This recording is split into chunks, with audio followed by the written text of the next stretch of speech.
Good morning, Kenyans. This is Pale Media Group. We are back with the editorials kumaliza mwaka. Leo ni siku ya Boxing Day. Now, I have some news ambazo zina disturb mind yangu na imebidi kwamba niweze kuangazia and tuweze kuelewa kile ambacho kinaendelea nchini Kenya. Kwa hivyo kama wewe ni mgeni, subscribe, share and again. Kama wewe pia ni mgeni, unaweza ukaendelea kushare kwa watu wengine na hata pia comment yako inafaa. Now, there is something ambayo tumekuwa tukiambiwa kama wa Kenya kwamba we want our country to be kwamba ikuwe kama Singapore. But when we expect hope, when we preach about hope, ndipo mambo mengine yanatokea nchini and you get to ask yourself, hizi ni enwendos ambazo tunaambiwa ama ni kitu ambacho kiko hai? If sisi as a Kenyan nation tumeshindwa kushughulikia mambo ya treatment pale Kenyatta hospital, itakuwaje sasa? You know, I'm trying to imagine a country ambayo watu wameenda hospitali wakiwa na matumaini kwamba watapona. Ghafla kufika kwa hospitali, madawa ni hafifu, chakula hakimo kabisa. That is the situation from Kenyatta National Hospital. Ati ile allocation ya mambo ya health ambayo ilikuwa juu hii mwaka, we are just worried. Where is this money going to? Ati wakati SHA iko pale vizuri, where is this money going to?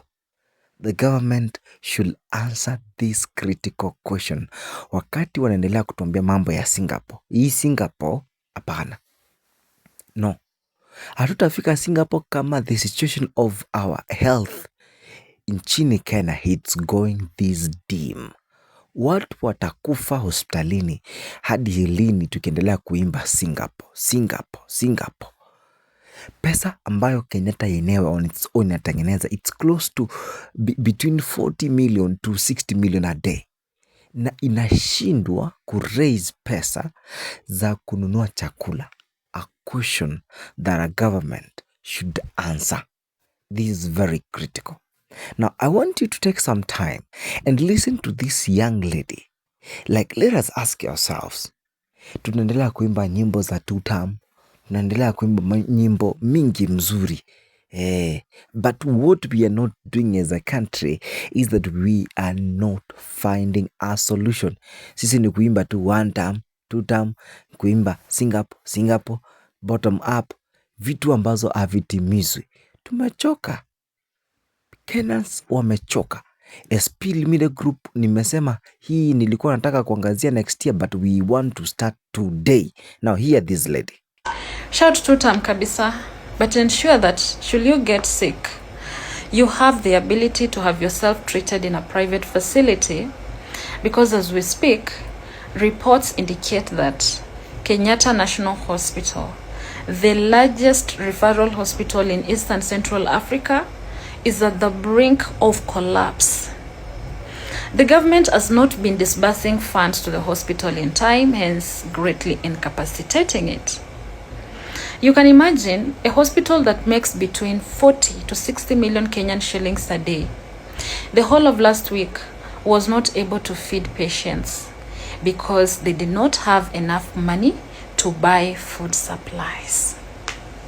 So patients are being given medicine and drugs, but they are not being given food because the hospital cannot afford it. Relatives are to step in, but you can imagine there are people who do not have relatives constantly checking on them. I don't know how that worked. The same hospital is highly lacking in essential drugs, and if you go to KNH today, you will not be able to be diagnosed because the lab reagents that are used to test blood samples are not available. Reason, suppliers have not been paid. This is happening when we have the Cabinet Secretary for Health, who is, by the way, quiet about the whole situation. You know, sometimes you wonder what the hell is working in this government, because a few months ago school principals were complaining that the government sent them capitation funds late, and when they received that money, it was not enough, so they had to close schools early because they did not have enough food or resources to feed students.